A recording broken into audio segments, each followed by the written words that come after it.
In the early morning hours of December the 26th, 2004, there was a massive earthquake that occurred off the western side of the northern part of Sumatra in Indonesia. It was in the Indian Ocean, and the magnitude was somewhere between 9.1 and 9.3. It caused massive destruction and loss of life. The One of the official numbers that you can get if you Google it is a total death total of something like 238,000. But I've been to Banda Aceh, the capital of the Aceh province in the very northern part of Sumatra, and they tell a different story. They think there were probably that many who died just in the Aceh province alone because there were so many that had come into the capital to find work and just moving in there, and just kind of hard to keep statistics. But the fact is, there's still people that are missing. But the devastation was just awful.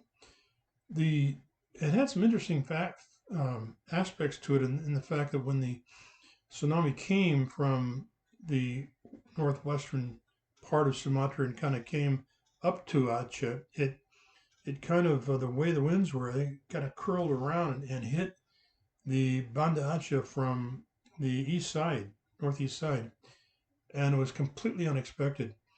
Now, I've read recently that they're saying that um, the height of the wall at one point of water was 70 feet and was moving at 500 miles an hour.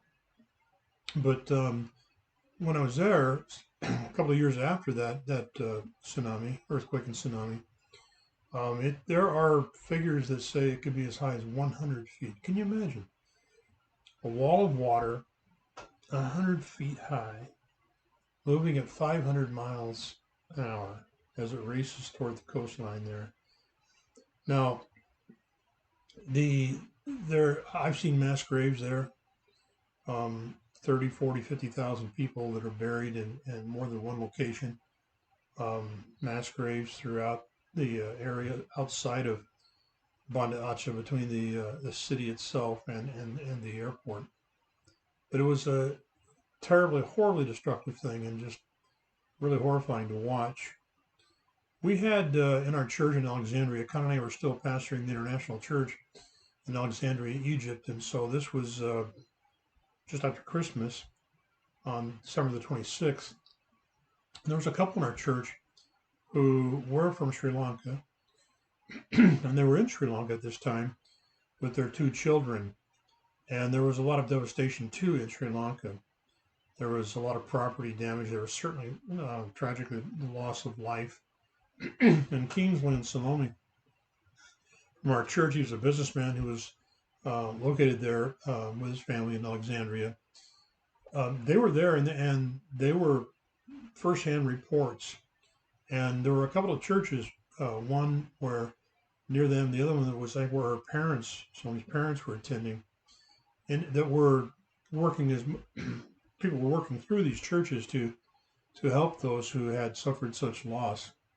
So in our church in Alexandria, we took an offering, and the initial offering was like $5,000 or $6,000. There was more that came in.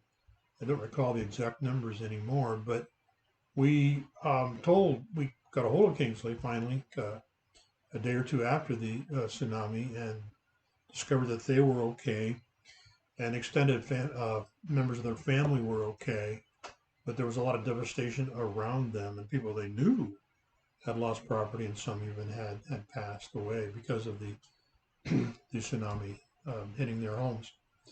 So we told him, look, we'll deposit this money for you in your account. And so he went ahead and immediately we told him how much it was. I think the first amount was like 5,500, something like that.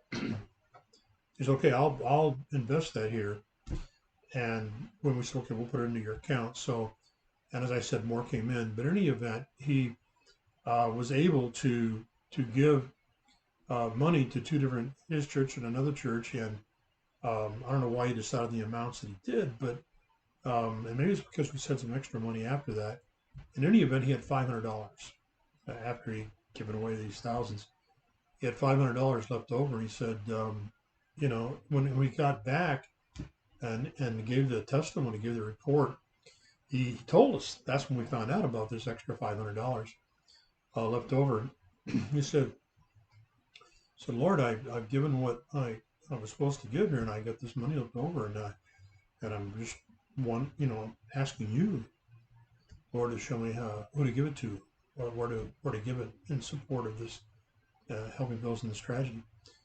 And he said there was a knock on the door where he was staying, at a folks' place, and this man came, and he had suffered the loss of, I think, his wife and one of his children, and there was a tremendous need. He said that for a funeral expense and so forth. And so Kingsley asked him how much he said, how much do you need? And he was willing, of course, to give whatever, but the man said, well, I need $500.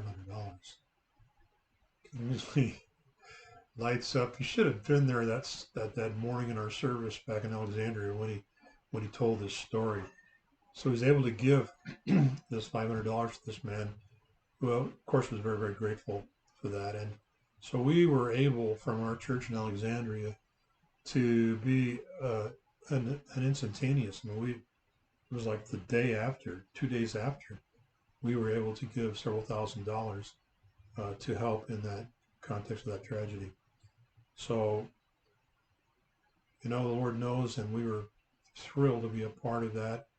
And I was really pleased, proud of our church, the way everybody came forward and gave what we gave. It was a small congregation, about 100 people, but we were able to do that.